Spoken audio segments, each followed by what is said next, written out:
Hey Tanya, welcome to the Red Couch. Hi, Angela. Thank you for having me. I'm very happy to be here. It's great to see you here. We know each other for a while. I don't even remember how we initially got connected. You followed me, I followed you, this kind of thing on maybe Twitter originally. It's been a while. I can't remember either, but it kind of came into a certain digital dance, as I like to say. And I'm so happy that we finally connected and said, let's do something. And I think it's been like a good 10 years, if not longer, no? Yeah, and last year we met in person at the Seattle Lil Congress, which was also Right, great. right. That was really nice. So, do you have any fun facts you want to share about yourself before we get into the serious stuff? Oh my gosh, you're putting me on a spot there. Well, probably most people don't know that I started in the restaurant business. Ooh, are you a cook? You name it. Cook, cleaner, waitress, bus girl, everything. You name it, I did it, including the bathrooms, everything.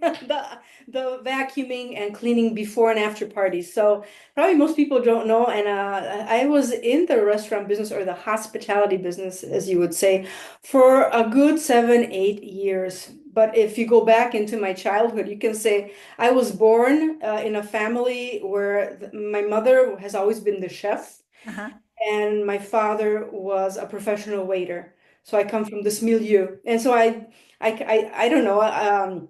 I was born into it. I enjoyed it, and yeah, that's where I kind of started. But I don't really talk about it that much. So it's a great question. Now everybody's gonna know.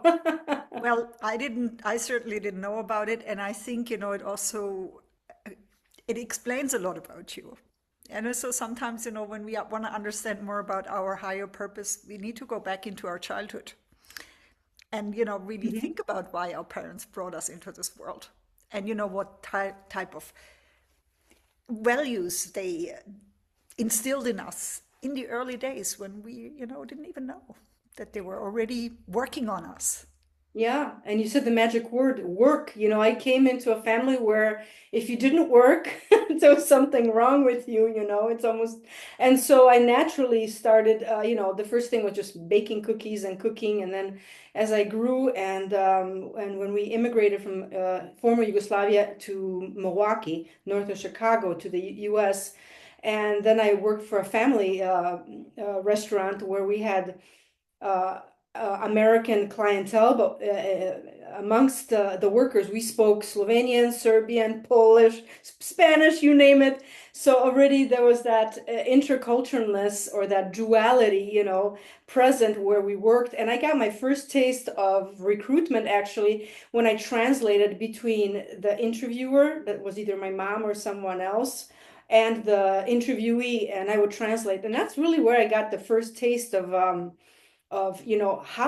how to make how to find people their job and how to make them fit to create happiness, and that's where it all kind of started, but little did I know that I would be actually going into this. What an amazing backstory. I didn't even realize, how much that connects to your intercultural work and the work that you do. So can you talk a bit more about, why you do what you do today? Oh gosh, I don't think there's a why. It's like, here it is. Here's this mess. I like to always say mess because when I'm in the situation, I have no idea what's going on, but I just kind of swim through it. Uh-huh. And I trust that the people around me and me, I'll ask and we'll talk and we'll find a solution. And that mess actually comes out to be a message. But with hindsight, I've noticed this, with hindsight, Uh-huh. being in my 50s, I see this. But when I back then, it was just a mess. And each time, if I go through my life, there was, the immigration that was tough, coming to the States, not speaking one word of English, and my mother as well. And then I met my husband and we did the expats left and right, not knowing the language. That's another mess. But that mess brought a message and it made me grow into something I would never think of, kind of like a vine and the grapes that turn from red to white. So I would say why I'm doing what I'm doing, I think I always been the type of a person that kind of goes with the flow and I get stuck in the mess. And I figured out, and I always trust the people I'm with, even though I have a tendency to be alone, but I try to find the people who are expert, Mm. talk, network, find solutions, and then go from there without staying too much in my mind and being alone and having momentum and moving. And so to answer that question in a short way, using my mess to get into a message and find that solution as you're doing. Even if you're doing it wrong, it doesn't matter. You're in the movement. And the movement, sometimes at the beginning, you may figure something out, you may not figure something out, and it'll just happen. I think there's a beautiful metaphor, and I don't know the exact metaphor, of Thich Nhat Hanh, who said, beautiful flowers need mud, need fertilizer. And I think this mess that I was in was necessary so I could get the message to go forward from my HR world, recruitment world, and finally be able to work for some big companies like Manpower, Rockwell in the States, then coming to France and working Uh-huh. for in a pharmaceutical company, and then going from there to being an independent recruiter, and now today a coach. So I think it was something that was, how can I say, it was organic, and I took the opportunity to seize it, and I just continued going into this mess that turned into a message, being surrounded with people. If you would describe this journey from, former Yugoslavia to via the US and all the countries you've been to, how would you describe your, expat experience? Good question, because I don't consider myself just as an expat. I first consider myself as a refugee, and then an immigrant, and Mhm. then an expat. So you can say there was a quote unquote corporate ladder I went on, you You know. stepped up I step by step. you can say that. And in Mhm. today's society, are you really stepping up or down, or are you just doing that Mhm. what do you call it, the monkey, like a monkey jumping left and right and getting where you need to go. So to put it in a short way, how would I explain it? It's non-linear, that's for sure. It's non-linear. Mhm. It's taking advantage of what's there, of what's under my nose, and being pragmatic about it. And when I don't know, to not stay by myself forever in the corner, and trust to get out and speak to people that I somewhat trust, and get out and listen to these people who are experts, and little by little by little test. And that's why I call my business TP Talks, because it's exactly that. It's trusting step by step, testing step by step, and going there until it feels a little bit right, until the next mess that you encounter, you go back into your TP and start strategizing or thinking again. So I don't, does that make sense to you? Totally. And I think, like this is this the basis of rapid prototyping that you just described. So, Really? you start with, yeah, you're like in a total mess. You start with something small, like the smallest design step, basically. Let's say, we could talk about running a workshop, like the masterclass that you're planning next Mm-hmm. week. Yeah. We're doing like a very small entity of something, a very small module, like 90 minutes, 45 minutes. And then, we improve it and we build it, and we're getting feedback from the client, and we're seeking, Mm-hmm. their let's say, we see, how it affects them. We check in with them, how Mm-hmm. it's helping them, and then we improve from there. I think it's not only a great way, to lead your life, but it's also an amazing way to lead a business. Mm-hmm. And you are one of the people that I know, and I don't know many that are successful, but you have made this passion, this bridge building, this translating from one culture to another. You've made it a job for yourself. You've made a business out of it with, like different angles that we need to, like we all need to secure our income. So we Mm-hmm. need to have different pipelines, let's put it this way. Absolutely. So, when you think back on your entrepreneurial journey, and I have a feeling there's a connection to your refugee migrant expat journey and experience. Do you think, you would do something different if you had to do it again? Would you share like a tip for a younger version of yourself with all the Oh experience my. that you have now? Well, that's an excellent question. I guess if I had to do it over again,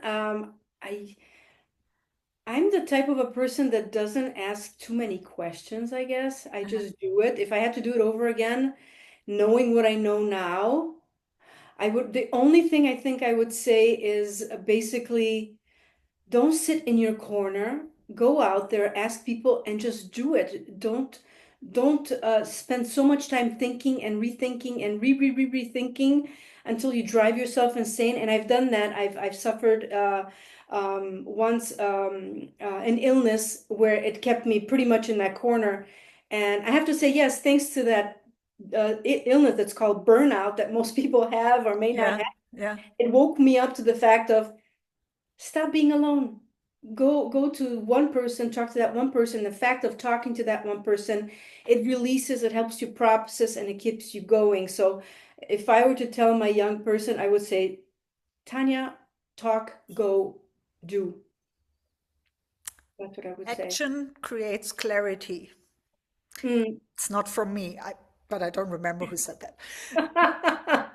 I'm just thinking about, a conversation I recently had with a client, and it's exactly that point, Sometimes I always think, sometimes it's better to take a baby step than not to take a step at all, and to ruminate over decision making, and I could this go this way, go that way, and you never get anywhere if you don't make the necessary small step. And I'm Absolutely. not saying you shouldn't think big. I always think, you should think big. You should think about, running a global empire and have big dreams. But it all starts with a small step, right? Like your Absolutely. TP talks. I mean, it's amazing. Yeah. Hmm. How did you get this idea? Actually, it wasn't me. It was one of my clients who's an artist. And Uh-huh. during this time, it was many moons ago. I think it was 10 years ago when I just came to Strasbourg.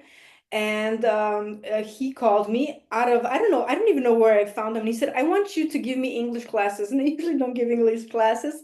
And I said, well, who sent you my name? And he told me, oh, it was actually one of your friends. I'm like, okay. And so I did a little background check because sometimes I'm like, who are you? I Uh-huh. get paralyzed and then I get stuck in my thoughts. And then he said, and I noticed, she said, yeah, I thought you'd be the perfect person.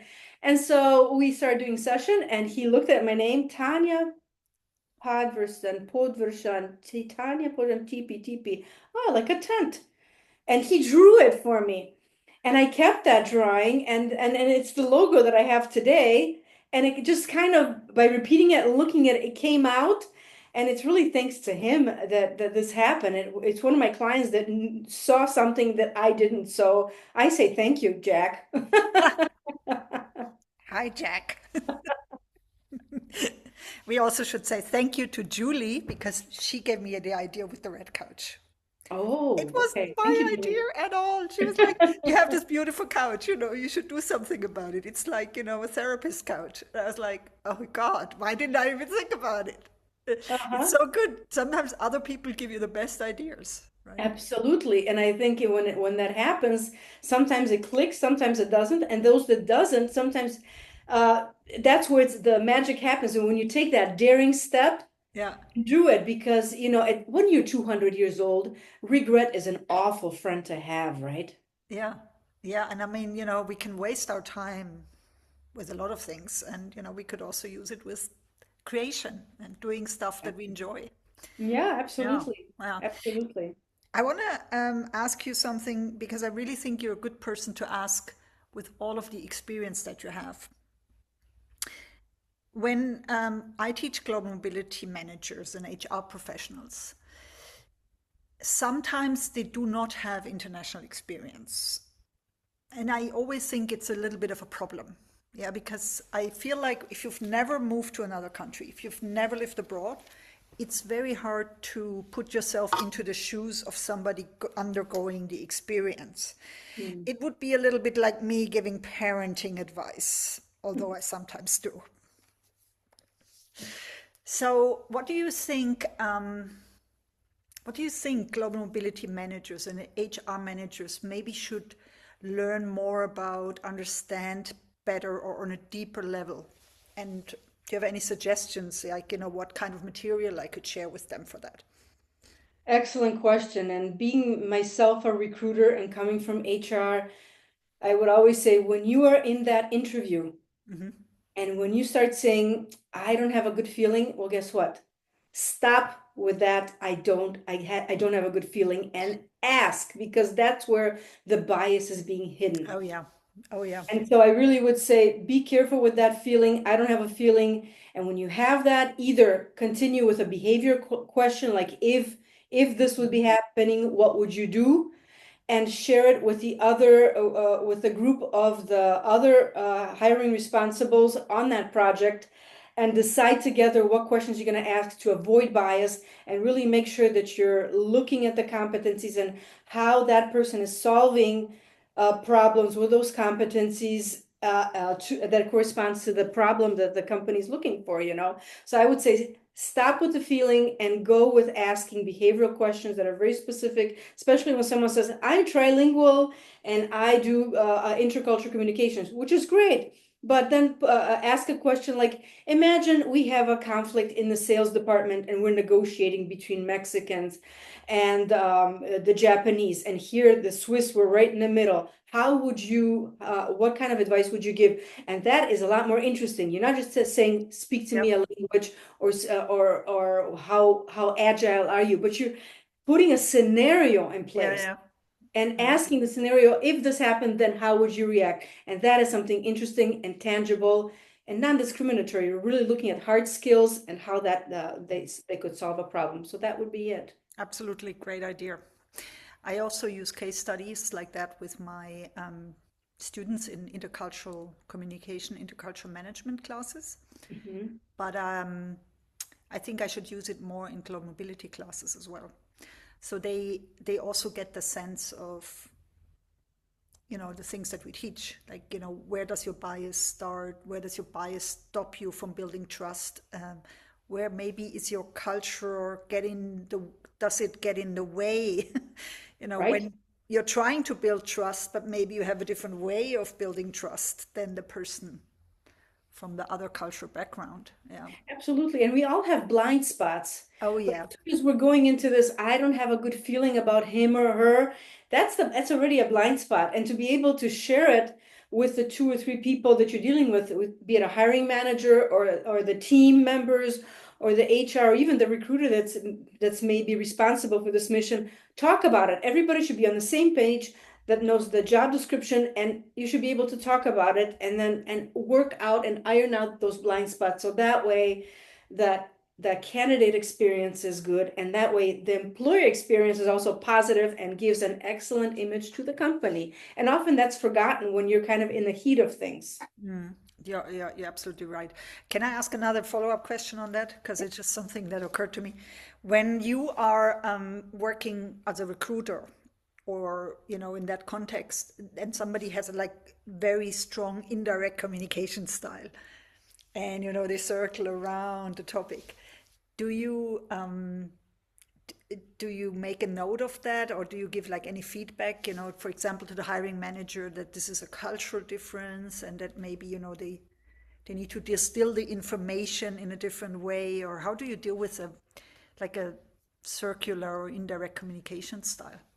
Excellent question, because the nonverbal sometimes can be stronger than the verbal. And that's an excellent cue to say maybe being very gentle, compassionate, at the same time saying, oh, I notice this is a little bit uneasy, or I notice that the answer is still the same. You don't say you are answering the same. The answer is still the same. Did you want to, should we take a break, or should we finish? Or very naturally, sometimes, I have someone in the interview where they shed a tear or cry. And we as recruiting professionals, we have to ask ourselves, maybe it's not right the moment. Maybe they want to talk about it, and and or maybe not, and we can say very gently, maybe this is not working out right now. Would you like to take a break and we start again, or should we fix another time?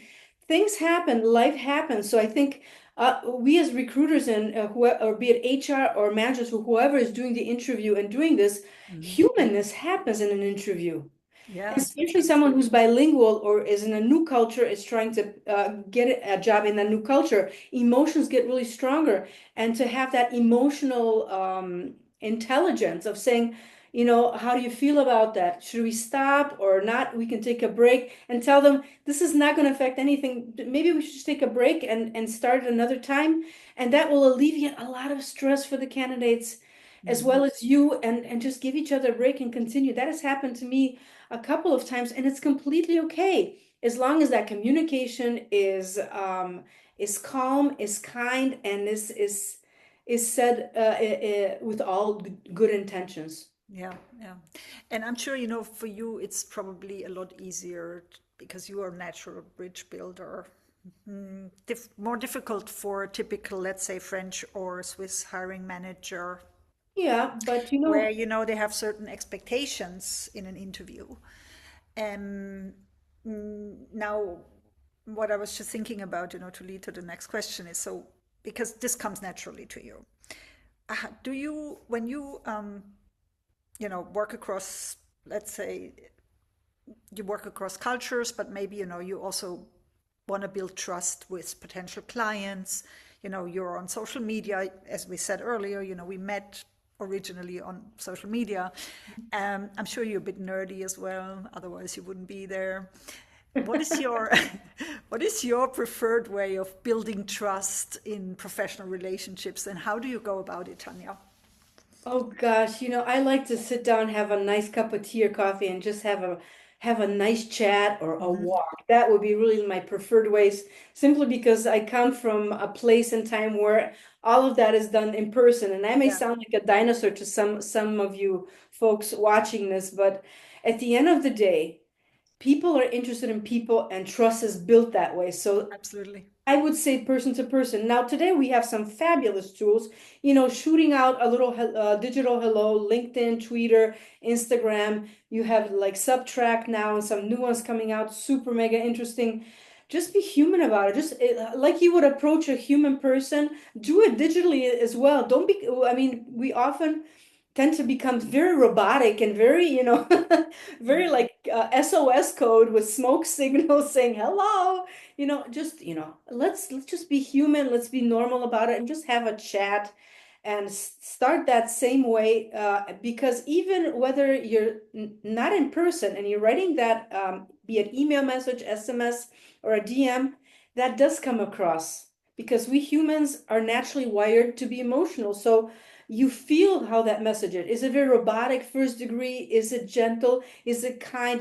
Being in a hospitality and restaurant business, you're always putting a smile, and people don't know whether you had a good, bad, or ugly day, Yeah, because it does. At the end of the day, we all wake up, we all eat, we all go to bed and do everything else. What happens is that when we are together, we share a moment that, whether it be at recruitment or like you and I sharing knowledge or just having a nice moment, let's be nice, simple, human, and talk about it. So that would be pretty much it. That's what I would answer to your question about keeping in contact. amazing. I have to say that, after all these years of being online a lot, and also, being like a digital coach mainly, my favorite way at the moment is really to meet people one on one, like for Mhm. lunch, coffee, apéro, we call it in Switzerland. I don't know if you have that in France as well. Oh yeah, So, like, but really spend like quality time and have like a deep conversation with just one person, or in a small group. But even that, it's harder. Like, then you can't really connect with everybody on the same level if it's a small group. sure. Yeah. Absolutely. Absolutely. Awesome. Yeah. Yeah. Now, Tanya, I know you have something exciting coming up. We already talked about masterclass. Do you want to tell our viewers a bit more about what you're planning and how they can reach you? And then we will also link to all of this in the show notes, obviously. Great. Yeah, thank you. Actually, due to popular requests from followers and clients alike, I am offering a masterclass in how to write your resume, cover letter, using recommendations on people that you know to get an interview faster in English-speaking context and English-speaking countries. And that's what we're doing in a 2-hour masterclass where you're bringing in your documents and the job description and putting it all together and leaving with a great resume, cover letter, and possible contacts that you can put in and make sure that telephone rings within weeks time. So that's happening next Wednesday at 6 p.m. time until 8 p.m. SET or Paris time. And I'll be doing that pretty much live. And so I look forward to people who are in a situation where they've been trying to send many resumes and not succeeding getting an interview call. I'll be doing that next week. And you can, of course, reach me on LinkedIn and Instagram. That's just amazing. And I assume it's live. People have to sign up. It's not recorded. Right, Yeah. correct. It's live. Yes. Yeah. Great. Tanya, all the best to you.